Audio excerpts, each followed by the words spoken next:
Rainsford had dug himself in France when a second's delay meant death. That had been a placid pastime compared to his digging now. The pit grew deeper. When it was above his shoulders, he climbed out, and from some hard saplings cut stakes and sharpened them to a fine point. These stakes he planted in the bottom of the pit, with the points sticking up.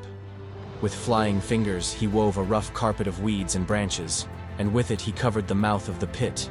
Then, wet with sweat and aching with tiredness, he crouched behind the stump of a lightning-charred tree. He knew his pursuer was coming. He heard the padding sound of feet on the soft earth, and the night breeze brought him the perfume of the general's cigarette.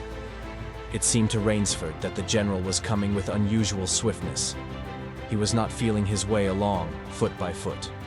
Rainsford, crouching there, could not see the general, nor could he see the pit. He lived a year and a minute. Then he felt an impulse to cry aloud with joy, for he heard the sharp crackle of the breaking branches as the cover of the pit gave way.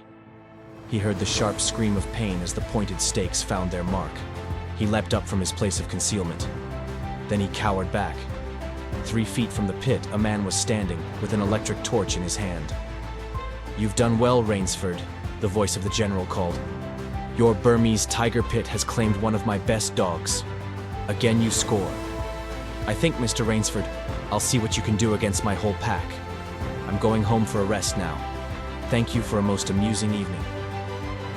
At daybreak, Rainsford, lying near the swamp, was awakened by a sound that made him know that he had new things to learn about fear.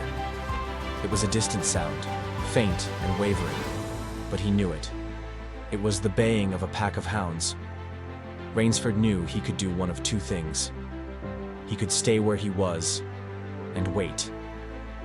That was suicide. He could flee. That was postponing the inevitable. For a moment he stood there, thinking. An idea that held a wild chance came to him, and tightening his belt, he headed away from the swamp.